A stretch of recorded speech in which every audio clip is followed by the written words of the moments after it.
Hi friends, welcome to Ammu's kitchen. ಇವತ್ತು ಪುಳಿಯೋಗರೆ ಪುಡಿ ಮಾಡೋದು ಹೇಗೆ ಅಂತ ನೋಡೋಣ ಬನ್ನಿ ಫ್ರೆಂಡ್ಸ್. ದೇವಸ್ಥಾನದಲ್ಲಿ ಸಿಗೋ ಥರನೇ ಇರುತ್ತೆ ಟೇಸ್ಟು. ಮೊದಲಿಗೆ ಒಂದು ಪ್ಯಾನ್ಗೆ 2 ಸ್ಪೂನ್ ಆಯಿಲ್ ಹಾಕ್ಕೊಂಡು 2 ಸ್ಪೂನ್ ಉದ್ದಿನಬೇಳೆ, 2 ಸ್ಪೂನ್ ಕಡಲೆಬೇಳೆ ಹಾಕ್ಕೋಬೇಕು. ಫ್ರೆಂಡ್ಸ್, ನಾನು ಸ್ಪೂನ್ ಯೂಸ್ ಮಾಡ್ತಾಯಿದ್ದೀನಿ. ಒಂದೇ ಸ್ಪೂನ್ ಯೂಸ್ ಮಾಡ್ಕೊಳ್ಳಿ, ಮೆಷರ್ಮೆಂಟ್ ಕರೆಕ್ಟಾಗಿ ಬರುತ್ತೆ. ನಂತರ ಇದಕ್ಕೆ ಅರ್ಧ ಸ್ಪೂನು ಮೆಂತ್ಯ ಕಾಳು, ಅರ್ಧ ಸ್ಪೂನ್ ಪೆಪ್ಪರ್, 1 ಸ್ಪೂನ್ ಜೀರಿಗೆ ಹಾಕ್ಕೊಂಡು ಫ್ರೈ ಮಾಡ್ಕೊಬೇಕು ಆಯಿಲಲ್ಲಿ. ನಂತರ 2 ಸ್ಪೂನು ಧನಿಯಾ ಕಾಳು,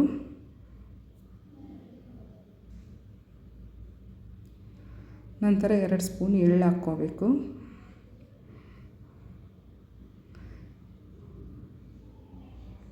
ಇದು ಗೋಲ್ಡನ್ ಬ್ರೌನ್ ಬರೋವರೆಗೂ ಫ್ರೈ ಮಾಡ್ಕೊಬೇಕು. ನಂತರ 4 ಸ್ಪೂನು ಡ್ರೈ ಕೋಕೋನಟ್ ಆ್ಯಡ್ ಮಾಡ್ಕೋಬೇಕು.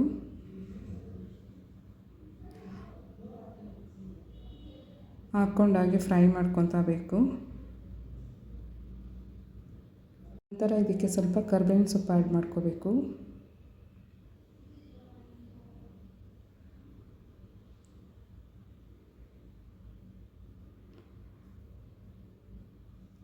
ಫ್ರೆಂಡ್ಸ್, ನೀನೇನು ಕ್ವಾಂಟಿಟಿ ತೊಗೊಂಡಿದ್ದೀನಿ ಅದೇ ಮೆಜರ್ಮೆಂಟಲ್ಲೇ ತೊಗೊಳ್ಳಿ, ಟೇಸ್ಟ್ ಚೆನ್ನಾಗಿ ಬರುತ್ತೆ.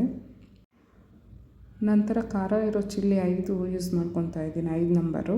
ಮತ್ತು ಬ್ಯಾಡ್ಗೆ ಬಂದು 10ರಿಂದ 12 ಆ್ಯಡ್ ಮಾಡ್ಕೊತಾ ಇದ್ದೀನಿ. ಇದನ್ನು ಚೆನ್ನಾಗಿ ಒಂದು 5 ಮಿನಿಟ್ಸು ಫ್ರೈ ಮಾಡ್ಕೋಬೇಕು.